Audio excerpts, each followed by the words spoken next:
Salut à toutes et à tous les amis, j'espère que vous allez bien. Je vais partir dans le déballage d'une souris chinoise générique sans fil de couleur blanche de la marque, entre guillemets, je vous dirai pourquoi après, Victing, livrée dans ce carton simpliste. Donc je l'ai choisi en couleur blanche pour varier un petit peu dans mes accessoires.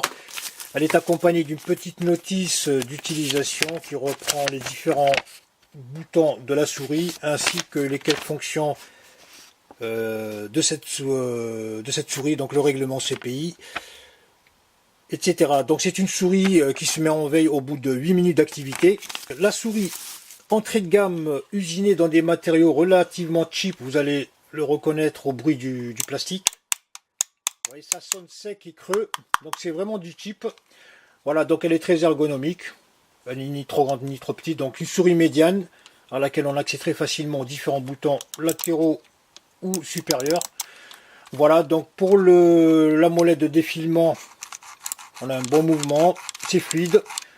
Par contre, par rapport à l'axe axial, puisqu'on peut l'utiliser pour modifier la fréquence de 125 à 150, donc 125 Hz, c'est la fréquence qu'utilise naturellement Microsoft.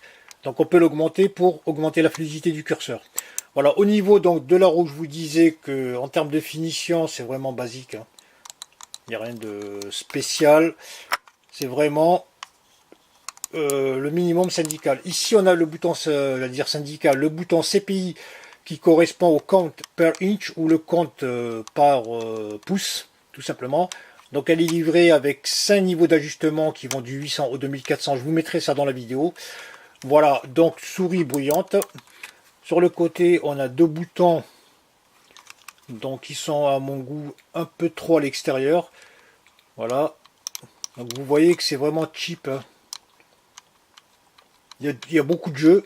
Donc sur la partie supérieure, on a un vide d'environ demi millimètre. Donc c'est du pain béni pour la poussière.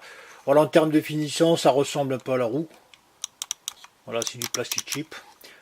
Donc au niveau de la symétrie, ici, ils auraient dû mettre une petite bande de gomme pour avoir un design symétrique et plus beau. Voilà, donc dès qu'on tourne ici, c'est le désert.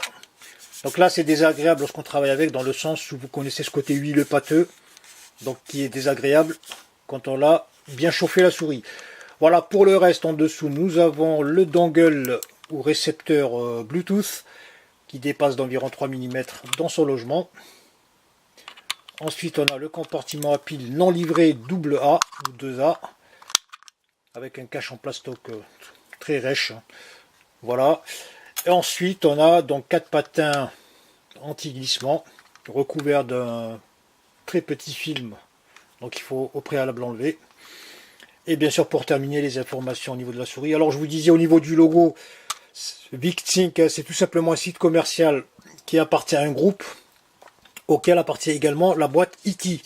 Donc IT, c'est Eastern Time Tech ou Technology. Donc c'est une société, une SARL, qui appartient au groupe, alors de mémoire, Gwendan Fen ou Fan. Je vous le mettrai en image dans la vidéo. Voilà, donc les deux boîtes appartiennent à ce groupe et c'est cette boîte qui fabrique la souris. Donc elle est estampillée Victing, qui n'est qu'un site commercial, hein, il produit que dalle. Donc le logo, pour le comprendre, ça c'est le E de Eastern. Et ça, ce sont les deux T de Times et de Tech ou Technology. Donc ils sont fusionnés en préservant le même jambage qui ressemble étrangement à un poignard ou à une épée. Voilà à quoi ça ressemble. Donc ici au niveau des informations, je vous rapproche ça, c'est très petit.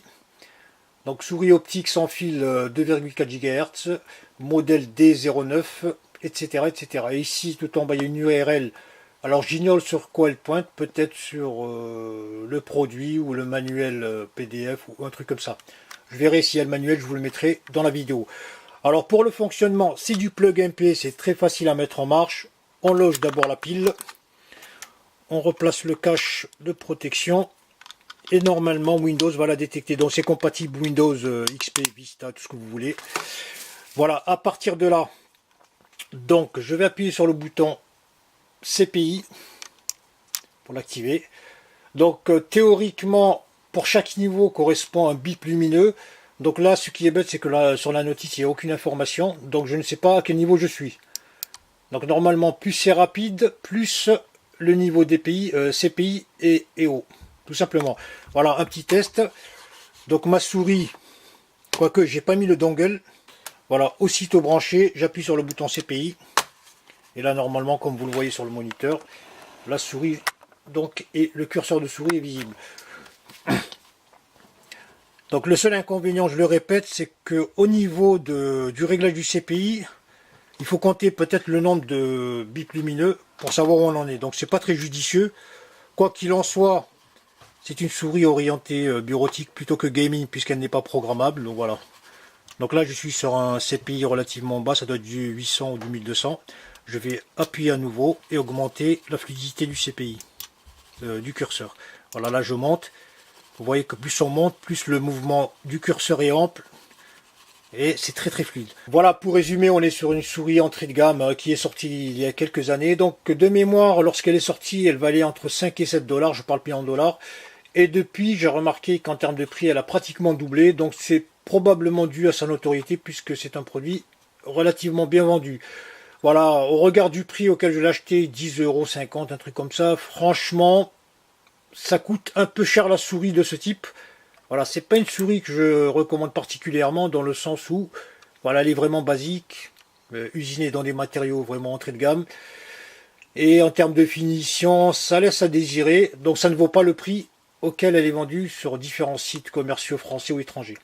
Voilà, voilà les amis, c'était la présentation de cette souris sans fil de chez, j'arrive même plus à retenir le nom, Victing.